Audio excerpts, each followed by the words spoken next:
Souvenez-vous de ceci. Vous décidez qui vous voulez être. Vous décidez ce que vous voulez accomplir. Vous décidez comment vous voulez vivre. Vous prenez beaucoup de décisions dans votre vie, tout ça juste ici. Et souvenez-vous, c'est ici que se trouve le champ de bataille de votre vie. Satan veut vous tirer d'un côté, Dieu de l'autre. Notre esprit est la tour de contrôle de notre vie. Tout ce qui se passe dans notre vie commence ici.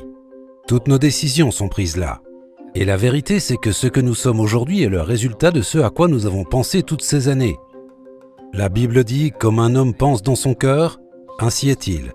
Donc si vous n'aimez pas ce qui se passe autour de vous, peut-être devriez-vous vous poser la question « À quoi est-ce que je pense ?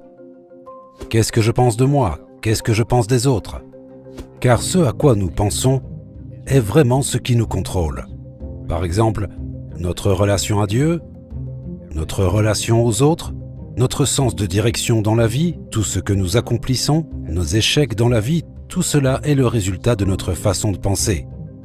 Et bien souvent nous oublions cela, que ceci est une tour de contrôle, que tout le reste est le résultat de notre façon de penser. Nous ne pouvons pas contrôler tout le monde ni toutes nos circonstances, mais nous allons réagir aux circonstances d'une manière ou d'une autre.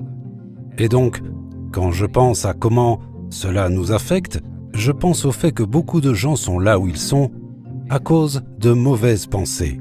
Et ils n'aiment donc pas où ils sont. D'autres sont là où ils sont grâce à de bonnes pensées, car ils ont pensé correctement. Ce que vous devez vous demander, c'est ça. Qu'est-ce qui détermine ce que je pense ? Est-ce la parole de Dieu ? Ou est-ce autre chose que je lis ou bien que je regarde ?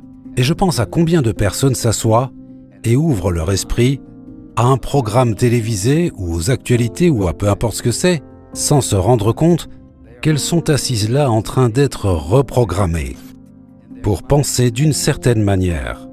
Quand quelqu'un me dit « je ne peux pas m'en empêcher », oui, vous le pouvez. Oui, vous pouvez vous en empêcher. J'ai vécu assez longtemps pour savoir que lorsque je pensais ne pas pouvoir m'en empêcher, Dieu m'a finalement fait comprendre que oui, je le pouvais. Vous êtes responsable de ce que vous pensez et de la manière dont vous le pensez. Car en tant qu'être humain, vous avez l'Esprit de Dieu en vous pour vous permettre de penser correctement. Mais il est important que nous comprenions ce que Dieu dit et comment il le dit, donc je veux que vous y pensiez et cela sera à l'écran pour que vous puissiez le noter rapidement. Et simplement ça. Nous semons une pensée et récoltons une action. Nous allons réagir. Nous semons une action, récoltons une habitude, car nous continuons à semer la même action. Nous semons une habitude et récoltons un caractère, car les habitudes dans notre vie déterminent notre caractère. Nous semons un caractère, nous devenons quelqu'un, nous récoltons un destin.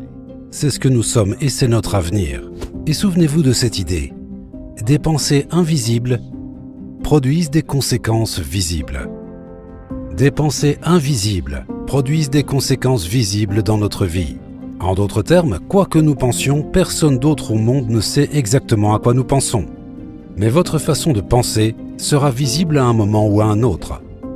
Et si vous vous sentez indigne, que vous avez l'impression que personne ne se soucie de vous, que personne ne vous aime, cela se verra sur votre visage, vous n'aurez ni paix, ni joie, ni bonheur. Si vous pensez que personne ne tient vraiment à vous, cela se verra.